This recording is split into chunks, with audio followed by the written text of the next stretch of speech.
بله. سلام بر توی بانوی پاکدامن. بله. سلام بر توی بانوی پاکدامن. من یوزارسیفم بانوی من. بله. من یوزارسیفم بانوی من. حال شما خوبه؟ ممنون، متشکر. از این برا؟ از اون برا.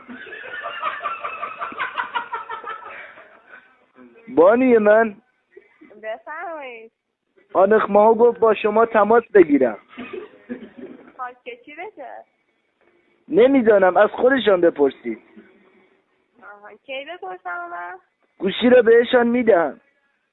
آها، بفرمایید. سلام بر توی بانوی پاکدامن. بانوی من، دیروز شماره را در معبد به من داده اید. کجا دادم؟